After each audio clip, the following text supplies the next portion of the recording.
तो finally Lenskart भी अपना 7,500 करोड़ के आसपास का आईपीओ लेके आ गया है और रिटेल इन्वेस्टर्स में बहुत ही ज़्यादा धूम मची पड़ी है इस टेक ड्रिवन आईवेयर ब्रांड को लेकर। अभी क्या ये टेक ड्रिवन आईवेयर ब्रांड, क्या ये आपका पैसा, आपका आईपीओ में आपको पैसा लगाने लायक है भी या नहीं है, हम लोग ये सब कुछ जानेंगे इस वीडियो में। इस वीडियो में हम लोग आईपीओ का स्ट्रक्चर ब्रेक डाउन करेंगे, हम लोग कंपनी के फंडामेंटल्स देखेंगे, इंडस्ट्री का आउटलुक देखेंगे और मैं वीडियो के एंड तक आप लोग को एक क्लियर एक समझाऊंगा कि किसको अप्लाई करना चाहिए, किसको अप्लाई नहीं करना चाहिए। वीडियो में आगे बढ़ने से पहले मैं आप लोगों को बता देता हूँ, मेरा नाम है प्रशांत, आप देख रहे हैं इमर्जिंग बुल्स और इस वीडियो में हम लोग करेंगे लेंसकार्ट का डिटेल्ड आईपीओ एनालिसिस। मैं आप लोगों को पहले ही बता देता हूँ कि मैं सेबी रजिस्टर्ड नहीं हूँ, तो ये मैं सिर्फ अपना पॉइंट ऑफ व्यू बता रहा हूँ, बाकी आप खुद का डिसीजन खुद ही लेना, मैं इसके लिए कोई भी जिम्मेदार नहीं रहूँगा।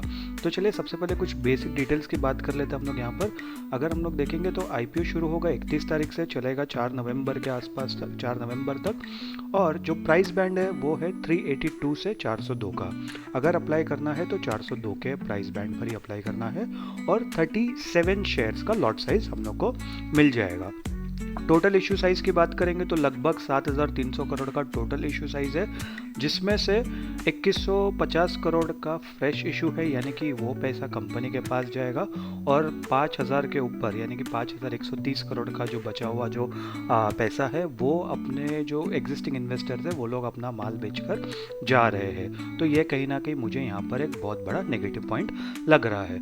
अभी अगर हम लोग यहाँ पर कुछ और डिटेल्स देखेंगे तो रिटेल वालों को एक लॉट लेने के लिए 14,874 रुपीज़ देना पड़ेगा और मैक्सिमम हम लोग 13 लॉट ले सकते हैं। 13 लॉट के ऊपर हो जाएगा तो ऑटोमेटिकली एक एचएनआई कैटेगरी में आ जाओगे, ठीक है। तो वो बात का भी हम लोग को यहाँ पर ध्यान रखना चाहिए। अभी अगर हम लोग कुछ और डिटेल्स की बात करेंगे यहाँ पर, तो कंपनी के बारे में अगर हम लोग यहाँ पर देखेंगे, उसके पहले अगर मैं आप लोगों को यहाँ पर ये चीज़ बता दूँ कि एक सेकेंड, मैं यहाँ पर पेन सेलेक्ट कर लेता हूँ। QIB को 75% मिला, रिटेल को 10% और HNI को 15%। अभी जिस किसी ने भी मेरा पुराने आईपीओ वाले वीडियोस देखे होंगे वो लोग को पता होगा कि ऐसे पैटर्न्स यूजुअली तभी आते हैं जब अगर कंपनी ने लॉस किया होगा या तो सेबी की कोई गाइडलाइंस मीट नहीं हुई होगी, ठीक है।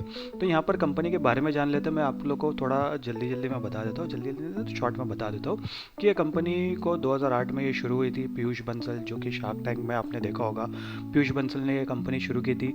अभी आज के दिन पे कंपनी के 2000 से भी ज़्यादा स्टोर्स है, ठीक है। इंडिया में ये लोग काम करते हैं, यूएई में करते हैं, सिंगापुर में करते हैं, और जितना मुझे पता है जापान में भी ये लोग का ब्रांड वो सब है, ठीक है। तो ये कहीं ना कहीं यहाँ पर लेंसकार्ट की पूरी स्टोरी है। ये लोग ने टेक्नोलॉजी फोकस्ड आईवेयर कंपनी बनाया है बेसिकली। तो यहाँ पर ये लोग का जो 3D टेक्नोलॉजी है, जो आईवेयर मतलब अगर आप वो लोग का ऐप डाउनलोड करोगे लेंसकार्ट का, तो वहाँ पर आप घर बैठे बैठे आप चेक कर सकते हो कि क्या ये जो चश्मा जो मैं लेने वाला हूँ, क्या ये मेरे चेहरे पर अच्छा सूट करेगा, नहीं करेगा, कैसा दिख रहा है, कैसा नहीं दिख रहा है।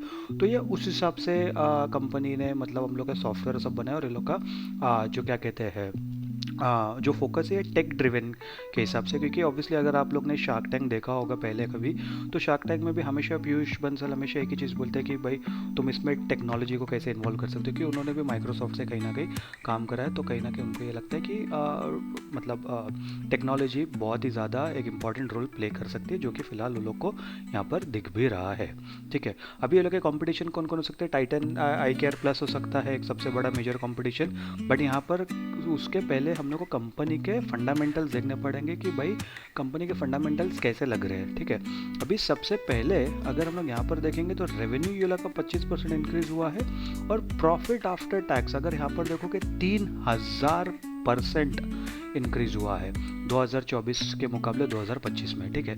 अब ये क्यों है हम लोग यहाँ पर फटफट देख लेते हैं, ठीक है। तो सबसे पहले तो अगर हम लोग यहाँ पर देखेंगे तो 2023, 24, 25 का पूरा साल का डेटा है, और यहाँ पर एक क्वार्टर का डेटा आया है। मेरे हिसाब से दूसरा क्वार्टर भी आ जाना चाहिए था, क्योंकि हम लोग अभी ये वीडियो अक्टूबर के एंड में बना रहे हैं, ठीक है। तो यहाँ पर एसेट्स में तो अच्छी खासी ग्रोथ आई है, 9,500 से 10,500 करोड़ और लगभग 11,000 करोड़ के एसेट्स की ग्रोथ है। टोटल इनकम की बात करेंगे तो 4,000 करोड़, 5,600 करोड़, 7,000 करोड़ और यहाँ पर लगभग 2,000 करोड़ एक क्वार्टर के हिसाब से, तो 4 क्वार्टर के हिसाब से 8,000 करोड़ की हो जाएगी। तो यहाँ पर रेवेन्यू में तो डेफिनेटली इंक्रीज दिख रहा है, no doubt. Profit after tax की बात करेंगे तो लॉस है 64 करोड़ का, 10 करोड़ का लॉस, 300 करोड़ का प्रॉफिट और यहाँ पर 60 करोड़ का प्रॉफिट। अभी अगर मैं इसको 4 से मल्टीप्लाई करूँ तो ये 240 करोड़ के आसपास का, 250 करोड़ के आसपास का प्रॉफिट बन सकता है, ठीक है, जो कि इसके मुकाबले कम है। अगर मैं इसको 300 करोड़ भी पकड़ूं तो भी ये कहीं ना कहीं दोनों सेम ही लेवल पे होंगे, तो यहाँ पर ये एक अच्छी बात नहीं है। रेवेन्यू ग्रोथ हो रहा है but profit after tax growth नहीं हो रहा है। सिर्फ इसमें पॉजिटिव एक बात ये हम लोग ये कह सकते हैं कि भाई पिछले 2-3 साल से जब कंपनी लॉस में थी, एटलीस्ट अभी ये लोग प्रॉफिटेबल बन गए हैं। बट ये हम लोग ने पिछले काफ़ी सारे आईपीओ में देखा है, जहाँ पर कभी भी कोई भी कंपनी आईपीओ लाने वाली होती है तो वहाँ पर डायरेक्टली मतलब पिछले 1-2 क्वार्टर में या 1-2 साल में ऑटोमेटिकली कंपनी का नंबर अच्छे हो जाते हैं या प्रॉफिटेबल हो जाती है। तो ये डेफिनेटली यहाँ पर थोड़ी सी एक सिचुएशन तो बनी हुई है। रिजर्व्स की बात करेंगे तो 5,500 करोड़ के रिजर्व्स थे, कंटिन्यूसली उतने ही चल रहे थे। अभी 5,800 करोड़ के रिजर्व्स है पिछले 1.5 साल से। बोरोइंग्स की बात करेंगे तो बोरोइंग्स में अच्छा खासा डिप आया है। पहले 900 करोड़ की बोरोइंग्स थी, फिर 500 करोड़, फिर 350 करोड़, अभी 330 करोड़ के आसपास की बोरोइंग्स यहाँ पर है। तो बोरोइंग्स तो डेफिनेटली यहाँ पर अच्छी लग रही है एज कम्पेयर टू रिजर्व्स और एसेट्स के हिसाब से, ठीक है। कुछ और इंडिकेटर्स की बात कर लेते हैं हम लोग। तो कंपनी लगभग 70,000 करोड़ की कंपनी है, ठीक है। 2008 में ये कंपनी शुरू हुई थी, अभी 17 साल बाद 70,000 करोड़ की कंपनी। आप सोच सकते हो कितना अच्छा ये लोग ने ग्रोथ डेफिनेटली दिखाया है, ठीक है। आरओसी की बात करेंगे तो 13.84 का आरओसी है, काफ़ी ज़्यादा अच्छा नहीं है, बिल्कुल भी अच्छा नंबर नहीं है ये मेरे हिसाब से 27-28 का इजीली होना चाहिए था। बट अभी जैसे लोग पिछले दो साल में ही ये लोग लॉस मेकिंग से प्रॉफिटेबल कंपनी हुए हैं, तो होपफुली इन फ्यूचर ये कहीं ना कहीं आरओसी का नंबर अच्छा हो सकता है। एबिटा मार्जिन 15 के नीचे है, अगेन अच्छा नहीं है।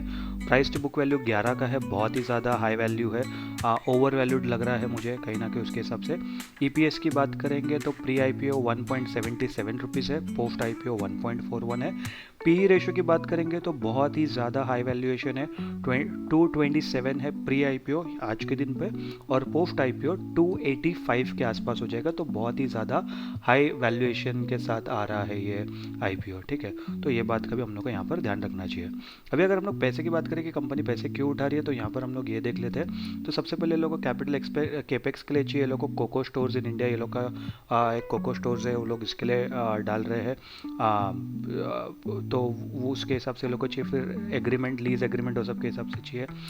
टेक्नोलॉजी एंड क्लाउड इंफ्रास्ट्रक्चर, जैसा कि मैंने आप लोगों को बताया था कि ये लोग ऐप में ज़्यादा इन्वेस्ट कर रहे हैं, टेक्नोलॉजी में इन्वेस्ट कर रहे हैं, तो उसके लिए लोग को जो डेटा वो सब मेंटेन करना पड़ता है, क्लाउड वो सब का डेटा, वो सब के लिए भी ये लोग को चाहिए पैसे। साथ ही साथ brand marketing, business promotion expenses के लिए भी ये लोग को कुछ ना कुछ पैसे चाहिए। अभी जैसे आप लोगों ने देखा होगा बीच में करण जौहर इनका ऐड कर रहे थे, तो डेफिनेटली करण जौहर और शायद से दीपिका पादुकोण ने भी ऐड करा था, तो डेफिनेटली ये लोग को ब्रांड अवेयरनेस बढ़ाने के लिए वैसे मतलब जो कहते हैं ना, एक ऐसे इंडिविजुअल लोगों की ज़रूरत होगी जो लोग मार्केटिंग के लिए वो लोग को अच्छा एक बेनिफिट दे सकते हैं, ब्रांड एम्बेसडर एक कंपनी के लिए चाहिए होगा, तो जिसके लिए लोग को ऑब्वियसली पैसा लगेगा।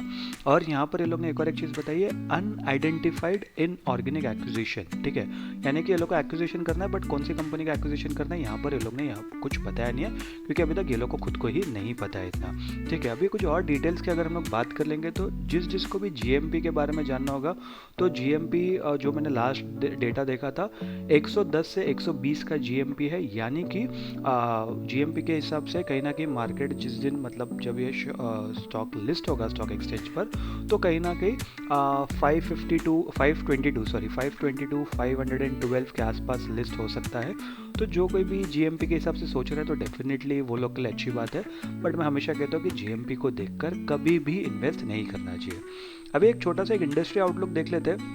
इंडस्ट्री के हिसाब से जो मैंने रीसेंट डेटा पढ़ा था उसके हिसाब से 2029 से 2033 तक ये जो इंडस्ट्री है, आईवेयर इंडस्ट्री, ये अभी फ़िलहाल 5.5% के आसपास चल रही है ईयर ऑन ईयर बेसिस पे, बट ये जो 2-4 साल का जो मैंने डेटा बताया 2029 से 2033, यहाँ पर ये 12% के आसपास ग्रोथ हो सकता है, क्योंकि ऑब्वियसली यहाँ पर अभी बहुत लोग जैसे स्क्रीन के सामने काम करते हैं, कॉल सेंटर में, बीपीओ में, हम लोग फ़ोन पे दिन भर रहते हैं, तो लोगों को चश्मा पहनने की आदत हो गई। जैसे मुझे भी, अभी मुझे चश्मा मैं पहनता नहीं हूँ, बट मेरे पास जो वो जो ब्लू रेज वाले जो ग्लासेस होते हैं, मैं वो वाले ग्लासेस पहनता हूँ ताकि मेरी आंखों को स्ट्रेन ना हो। ठीक है, ऐसा नहीं कि मेरी नज़र कमज़ोर है, बट आंखों को स्ट्रेन ना हो, तो उसके लिए भी काफ़ी लोग चश्मा पहनते हैं। और आयरॉनिकली मेरे पास खुद मैंने लेंस कार्ड से ही चश्मे लिए थे।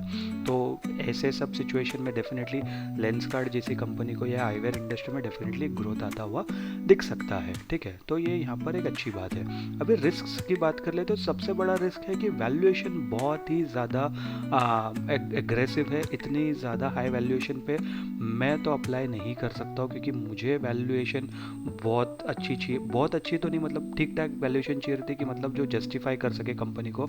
तो वो बहुत बड़ा एक दिक्कत है। दूसरा, अगर कल को जो ऑर्गेनाइज्ड प्लेयर है और जो मतलब जैसे टाइटन आई केयर का जैसे मैंने बात करा, तो ये सब जो प्लेयर है लोग बहुत बड़े बड़े प्लेयर है।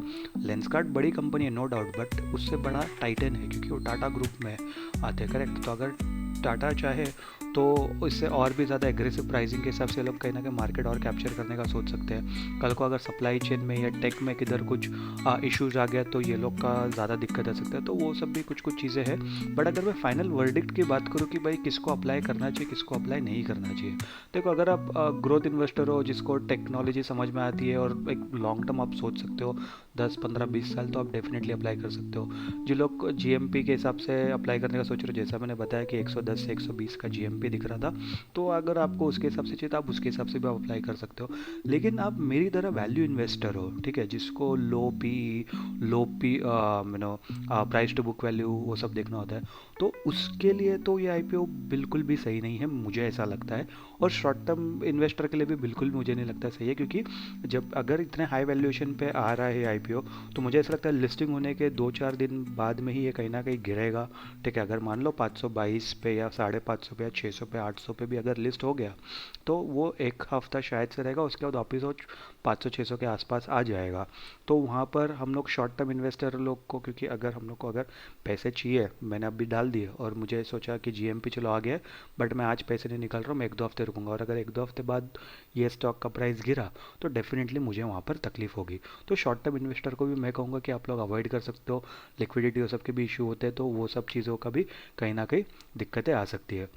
आप कमेंट करके बताना कि क्या आप ये अप्लाई करने वाले हो कि नहीं करने वाले आईपीओ में। और आप अगर आप चश्मा यूज़ करते हो तो क्या आपने कभी लेंसकार्ट का चश्मा यूज़ किया है, वो भी आप कमेंट करके ज़रूर बता देना। जैसे कि मैंने पहले कहा कि मैं कोई सेबी रजिस्टर्ड एनालिस्ट नहीं हूँ। आप खुद का एनालिसिस करना और उसके बाद अपना बाय और सेल डिसीजन जो भी है वो बना देना। आई होप गाइस आप लोगों को ये वीडियो पसंद आया होगा। वीडियो अगर पसंद आया होगा तो वीडियो को लाइक कर देना, चैनल को सब्सक्राइब कर देना, नोटिफिकेशन घंटी ज़रूर दबा देना। मैं मिलता हूँ आपसे अगले वीडियो में, तब तक के लिए गुड बाय।